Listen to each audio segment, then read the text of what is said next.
بھائی اصل سمجھنے کی چیز یہ ہے، ابھی بھائی نے بتایا نا ایمان کی محنت چھوڑ دیں گے ایمان کم ہوگا، گھٹے گا۔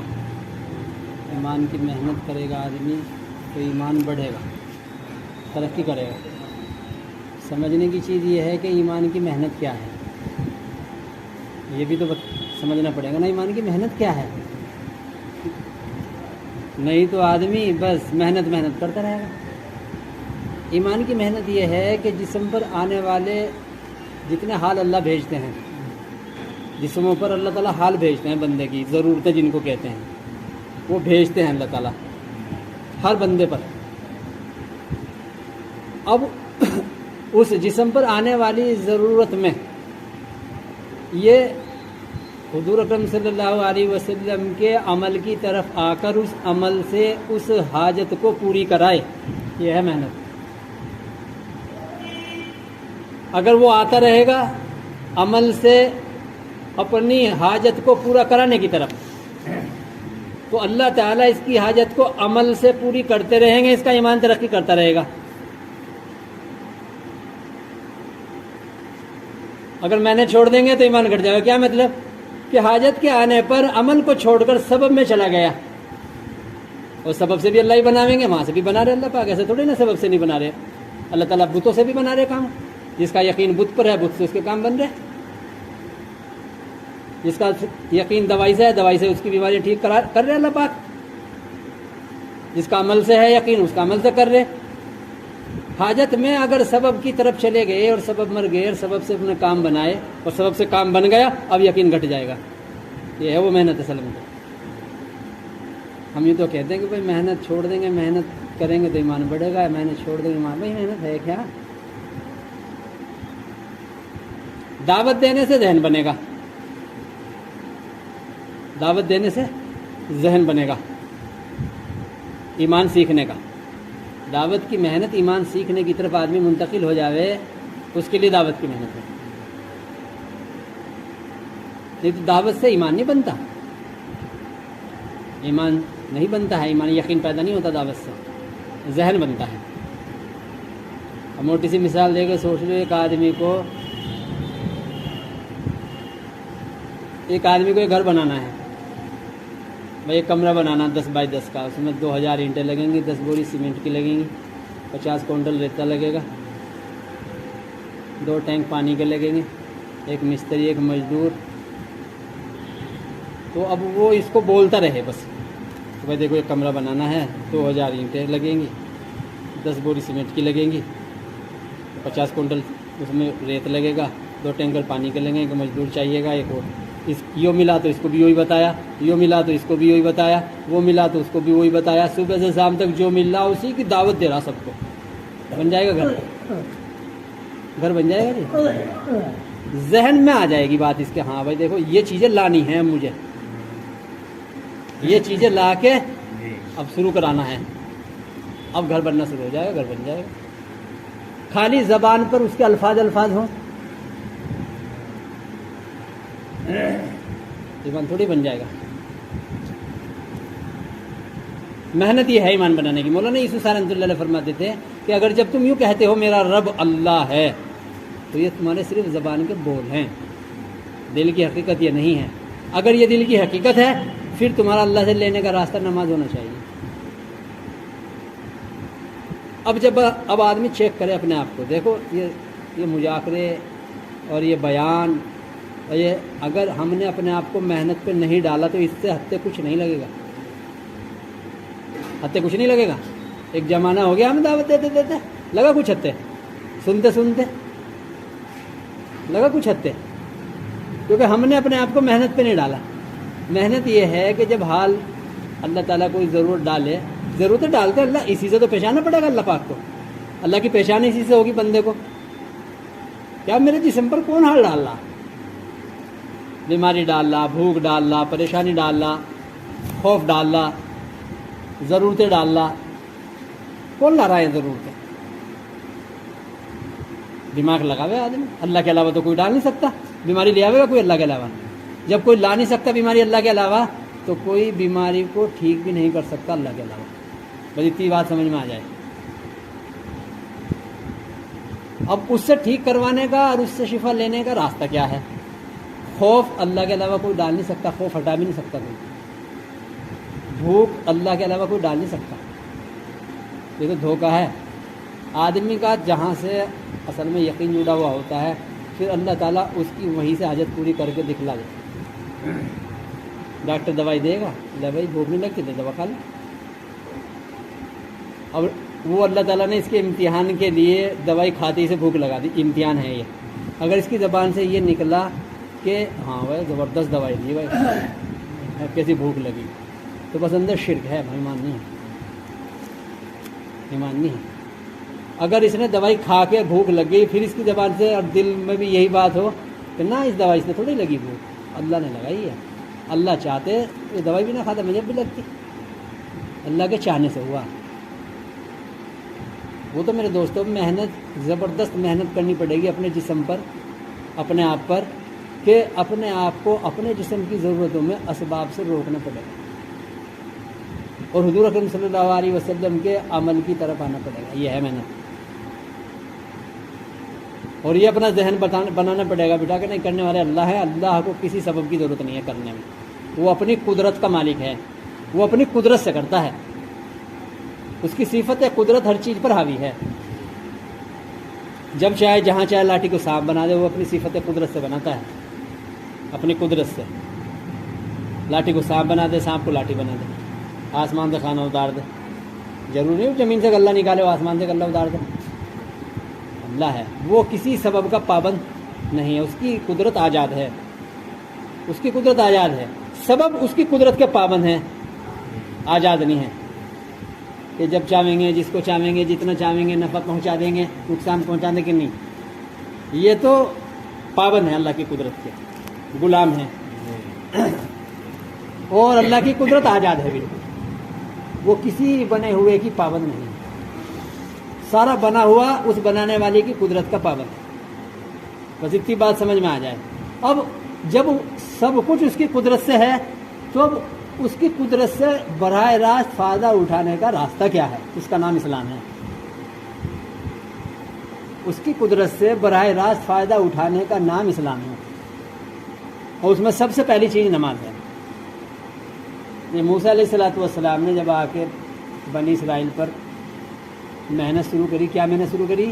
محنت یہ شروع کری کہ تم رب اللہ کو مانو، پالنے والا، پرورش کرنے والا، کام بنانے والا، کام بگاڑنے والا، موت زندگی دینے والا، بیماری شفا دینے والا، سکون اور راحت دینے والا، بے چین کرنے والا، تم اللہ کو مانو، اللہ ہے، رب ہے وہ۔ بنی اسرائیل کہنے لگے ہم تو رب اللہ کو مانتے ہیں، جو جواب دے، جو ہمارا جواب ہے، کیونکہ وہ بھی مسلمان تھے، کلمہ پڑھتے تھے، وہ بھی لا الہ الا اللہ موسیٰ کلیم اللہ، اور کتاب سارا کچھ پورا دین تھا ان کے پاس میں بھی، جو ہمارے پاس ہے۔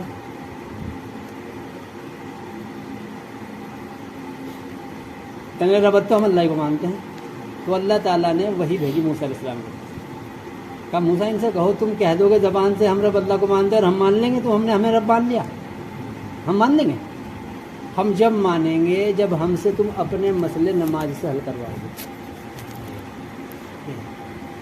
کہ اپنی کسی ضرورت میں تمہیں کسی کے پاس جانے کی، کسی حاکم کے پاس جانے کی ضرورت ہے، نماز کا عمل کرو، ہم سے کہو، جب ہم سے کروا لو گے نماز سے پھر مانیں گے ہم، ہاں تم نے ہمیں رب مان لیا، ہم سے کراؤ، ہم سے کرانے کا راستہ نماز ہے۔ میرے دوست بزرگ عزیزو، اب ہمارے ذہن میں بات یہ بیٹھی ہے کہ نماز سے کیسے حاجت پوری ہو جائے گی، نماز سے کیسے حاجت پوری ہو جائے گی؟ یوں کہنا ہی کفر ہے، یوں کہنا کفر ہے کہ نماز سے کیسے حاجت پوری ہو جائے گی، نماز سے کیسے روٹی مل جائے گی، نماز سے کیسے شفا مل جائے گی، نماز سے کیسے راحت مل جائے گی، نماز سے کیسے حفاظت ہو جائے گی، یوں کہنا زبان سے کفر ہے، اور زبان سے نہیں کہہ رہا، دل میں یہی ہے، اس کا نام نفاق ہے، اس کا نام نفاق ہے۔ زبان سے تو کہہ نہیں رہا، زبان سے تو کہہ رہا اللہ کرتے ہیں، اللہ ہاں بھائی رب اللہ ہی ہے، لیکن دل میں یہ کیسے ہو جائے گا؟ خالی نماز سے، نماز سے روٹی مل جائے گی، نماز سے شفا مل جائے گی، نماز سے مکان بن جائے گا، نماز سے کپڑے مل جائیں گے۔ اگر دل میں ہے یہ بات، زبان پہ ہے نہیں، دل میں ہے، تو پھر یہ نفاق ہے۔ زبان سے اس لیے کہتا ہوا ڈرتا ہے کہ فتویٰ لگ جائے گا، اور دل میں یہی ہے. ہر آدمی اپنے آپ کو چیک کرے, ساری محنت اپنے اوپر ہے. دعوت کی محنت یہ دوسروں کے لیے نہیں ہے, یہ دھوکہ ہے, لوگوں نے لگا دیا ہمیں اس پر. تو اب تم تو سب کی ذمہ داری ہے. ہم تو کس کی ذمہ داری جب تک ہم خود نہ بن جائیں, ہم تو کسی کی ذمہ داری نہیں. صحابہ رضی ہماری تو کیا ہے حیثیت ہے, صحابہ اکرام رضوان اللہ تعالی عنہم جو اس امت کی سب سے مقدس جماعت ہے. اللہ کے نبی صلی اللہ علیہ وسلم نے جب تک ان پر کوئی ذمہ داری نہیں ڈالی جب تک انہوں نے اپنے رب کو پہچان نہیں دیا. بلکہ آپ تو یہ فرماتے تھے جب کوئی کلمے کی گواہی دے کے اسلام میں داخل ہوتا تھا چھپکے سے اپنے قبیلے میں چلے جاؤ. 3 سال تک تو اللہ کے نبی نے یہ بھی نہیں بتایا کسی کو میں نے کس سے ملاقات کری, کون اسلام میں داخل ہوا, چھپ کے. اسی کو حضرت مولانا یوسف صاحب اللہ علیہ فرماتے تھے پہلے چھپ کے تم اپنے مسئلے نماز سے حل کر لو اپنے, اس میں اور کوئی داخل نہیں ہے. اپنے گھر والے بھی داخل نہیں ہیں, گھر والوں کے لیے جو جہاں سے جو کچھ کر رہے وہ کرتے رہو. ہاں انہیں ترغیب دیتے رب اللہ ہے, پالنے والا اللہ ہے. دیکھو میں مر جاؤں گا تو تمہاری روٹی بند ہو جائے گی. اگر میں مر گیا تمہاری روٹی بند ہو جائے گی, یا جس کے مر گئے ان کی روٹی بند ہو گئی, چاول بند ہو گئے, ان کے کپڑے بند ہو گئے, سارا کام چل رہا ان کو. اور یہ اللہ تعالیٰ نے ایک آدمی کو دنیا میں پیدا کر کے اس کو دنیا میں سب سے زیادہ دولت دے کے ثابت کیا ہے. لیکن اللہ ہمیں معاف فرماوے, ہمارے ذہن منتقل ہی نہیں ہوتے. اللہ تعالیٰ نے اسرائیل علیہ السلام سے پوچھا تمہیں دنیا میں کسی پہ ترس آیا روح نکالتے ہوئے؟ کہ اللہ 2 پر آیا. ایک تو وہ بچہ وہ جو جنگل میں پیدا ہوا تھا اور اس کا کوئی پرشان حال نہیں تھا, اس کی ماں تھی وہ بچہ پیدا ہوا تھا اور آپ نے کہا اس کی ماں کی روح نکال کے لے آؤ. اب مجھے جب آیا تھا اس بچے کا کیا ہوگا. اور ایک نمر اس پہ شداد پہ جب اس نے جنت بنائی اور جنت میں ساری نعمتیں لگائی, اور جب وہ اس میں جانے لگا اسے دیکھنے کے لیے, اسے استعمال کرنے کے لیے, آپ اس کا ایک پیر اندر تھا ایک پیر باہر تھا, تو آپ نے کہا اس کی روح نکال دو. تو مجھے اس پر ترس آیا کہ بتاؤ اتنی محنت سے اتنی دولت لگا کے اتنے سب کچھ بنایا اور یہ اسے دیکھ بھی نہیں پایا. کا اسرائیل وہ بچہ شداد ہی تھا. کسی کی روٹی نہیں بند کرتے اللہ پاک, کسی کے مرنے سے, کسی کے نہ دینے سے کسی کی روٹی بند نہیں ہوتی ہے. تو کیونکہ رب اللہ ہے, پھر تو رب اگر کسی کے جانے سے روٹی بند ہوگی تو رب تو وہ بن گیا نا. پھر رب ہے اللہ. تو گھر والوں کا ذہن بناتے دیکھو تمہارا میرا سب کا رب اللہ. تمہیں جب جو رتبہ کرے اپنے رب سے کہا دیا کرو, لا کے تم دے دو, انہیں رب کی طرف متوجہ کر دو. لیکن پہلے اپنے مسئلے سارے برداشت کرنا پڑے گا اپنی ذات پہ, اپنی جان کو جھونکنا پڑے گا اپنے رب پر, بس ایمان بن جائے گا. ہم اپنی جان کو بچاتے ہیں, کیوں؟ ہم نے دعوت سمجھی دوسروں کے لیے. بھائی انہیں سمجھانا ہے. یہ دماغوں میں یہ سور بیٹھا ہوا ہے ہمارے کہ انہیں سمجھانا ہے. یہ سور ہے دماغ میں, خود سمجھا نہیں ہے, خود کے دماغ میں سور بٹھا لیا کہ انہیں سمجھانا ہے. بس دائی کی دعوت دینے والے کی ترقی وہیں ختم ہو جاتی ہے اس کی دعوت سے, جہاں اس کے ذہن میں یہ بات آ گئی کہ انہیں سمجھانا ہے, ترقی ختم. اور اگر ذہن میں دل و دماغ میں یہ چھایا آ گیا کہ مجھے سمجھنا ہے, یہ سمجھے نہ سمجھے مجھ سے کیا مطلب ہے؟ اللہ ان کا رب ہے, یہ رب اپنے رب کے بندے ہیں, میرے سے کیا مطلب؟ میرے سے تھوڑی نہ پوچھو گی ان کے بارے میں, میرے بارے میں پوچھو گی قبر میں جا کے, میرے سے کسی کے بارے میں پوچھنی ہوگی. سب پر ذمہ داری نہیں ہوتی ہے. آج اس پر لگا دی ساری امت کو, سب پر سب کی ذمہ داری ہے. ارے سب کی نہیں ہوتی ذمہ داری. ذمہ داری والے کام جو ہوتے ہیں وہ چند لوگوں پر ہوتے ہیں, سب پر نہیں ہوتے. حضور اکرم صلی اللہ علیہ وسلم نے 14.5 سال تک کسی صحابی کو نہیں کہا جاؤ تم پہ ذمہ داری ہے دعوت دو.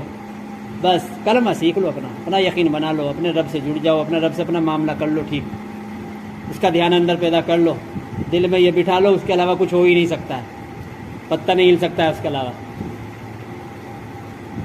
ویسی پر یہ اتنی آسان بات تھوڑی ہے, سب کی سمجھ میں آ جائے گی. اللہ کے نبی صلی اللہ علیہ وسلم جیسے سمجھا رہے ہیں مکے میں، اور کیسے مجاہدے سے، کیسی محنت اور قربانی سے سمجھا رہے ہیں، اور سمجھ میں کتوں کی آ رہا ہے؟ 13 سال میں 125 کی سمجھ میں آ رہی بات۔ اگر آپ یوں کہتے ہیں، آپ دین کی دعوت دیتے ہیں نا، ہر ایک کی سمجھ میں آ رہا ہے دین کی دعوت تو، لیکن ایمان کی دعوت نہیں آتی ہر ایک کی سمجھ میں۔ دین کی دعوت تو ہر ایک کی، آپ وہاں دعوت دیتے، دیکھو ماں باپ کی خدمت کرو، یوں کہتے تو بالکل صحیح بات، کیا بات بتلائی ہے، یہ تو ہے ہی، ہونا ہی چاہیے یہ تو۔ اپنے بیوی بچوں کی خیر خبر کرو، صحیح۔ غریبوں کا خیال رکھو، صحیح۔ غریبوں کو کھانا کھلاؤ، صحیح۔ غریبوں کے لیے پانی کا کنواں کھدواؤ، بالکل صحیح۔ کون مخالفت کرتا ہے اس پر؟ جب آپ نے یوں کہا ہے جو تم لیے بیٹھے ہو نا نقشے، ان سے نہیں کچھ بھی ہوتا ہے، ان سے تمہاری پرورش نہیں جڑ رہی، ان سے نہیں، اور اللہ کر رہے تمہاری پرورش اپنی قدرت سے کر رہے براہ راست۔ یہ ہے وہ بات جس پر مخالفت ہوتی تھی نبیوں کی۔ اچھا سب کام تمہارا ان سے بن رہا ہے، وغیرہ ان سے کچھ ہوتا نہیں۔